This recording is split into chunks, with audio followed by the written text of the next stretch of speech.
Please welcome Vivek Kundra.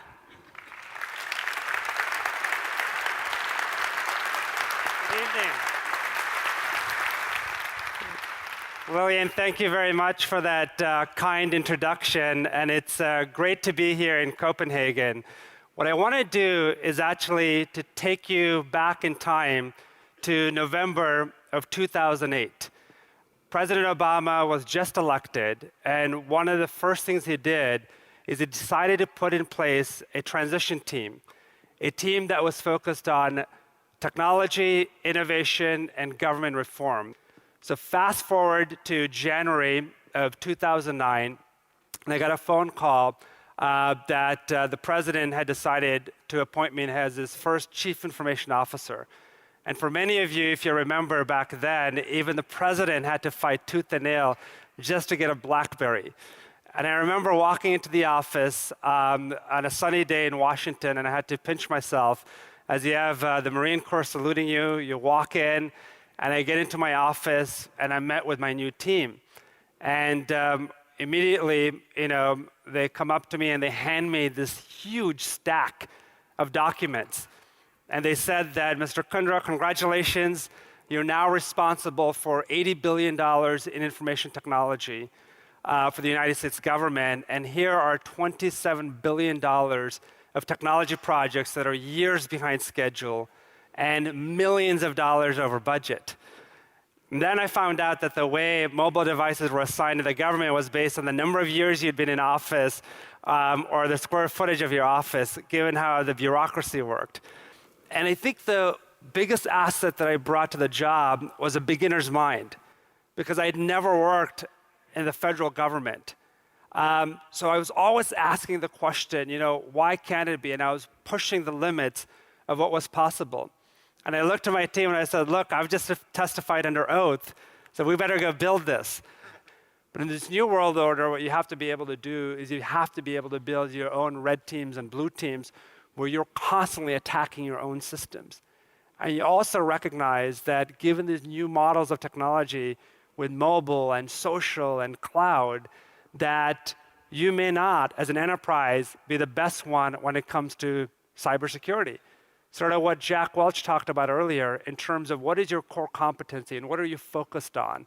And that led us to fundamentally rethink our technology model in the government, where we decided to say, well, how do we move away from a model of asset ownership where we're building everything, much more to a model of asset provisioning or service provisioning.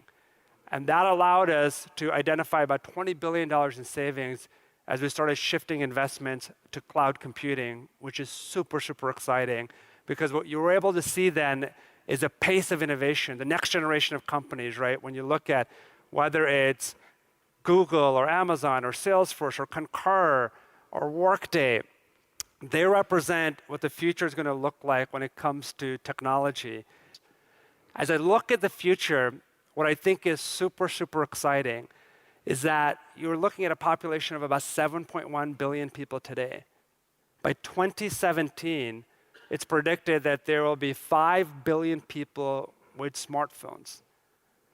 And the reason that's really significant is because what most businesses have to be able to do is to look around the curve to figure out, well, what does that mean? What does this mean in terms of your business, the company that you're running? And how do you capitalize on it? How do you make sure that you don't become the Kodak of this era? What I would advise as you're thinking about the future, it's a great quote we got from one of our customers, is that you want to be first to the future so you can welcome your customers before your competitors do. So tell us, how is it working for Barack Obama? How is it working for the man? I think one of the best experiences I've ever had in my life, and what's amazing about the president is that his background as a constitutional lawyer, he really, really employs a Socratic method. So if you're sitting with him in meetings, what he'll end up doing is he'll end up picking on the quietest person in the room and say, what is your perspective, right? And so, he's got the ability to triangulate, ask the tough questions. And when you think about most presidents, right, he only gets the toughest, most difficult problems. And so it weighs very, very heavily, but he does a masterful job of being able to apply the Socratic method and to be able to arrive at the right decisions. How does one break the barriers of preconception and meet other business leaders on their own terms? I think the way you have to be able to do that is you've got to be able to have a view that's absolutely global, right? But the way you're able to do that is by bringing to the table something of value. You've got to be able to create meaningful value, or you're solving meaningful problems, and then focus on ruthless execution. Public office, and now you're on the other side of the fence. How do you work on your strategy at Salesforce? So we've got an amazing CEO named Mark Benioff, who does something which I think is phenomenal around aligning everybody. So the view there is to allow tactics to inform your strategy. And a company that's about 12,000 people, one of the things you have to do is you've got to make sure that you're constantly aligning the team. And so every quarter, we get together as a management team, and everybody presents, and we make sure we go deep on whether it's the numbers or the technology or the innovation that we're driving, and constantly questioning where we are, recognizing that the speed and the pace at which the world is moving, that we're able to keep on a basis so you're not only thinking about quarterly earnings from a Wall Street perspective, but you're actually thinking about innovation and fundamentally making major strategic changes in direction on a quarterly basis. Because what you don't want to do, the worst thing you can do, is put a strategy in place and stick to it no matter what's going on in the ground.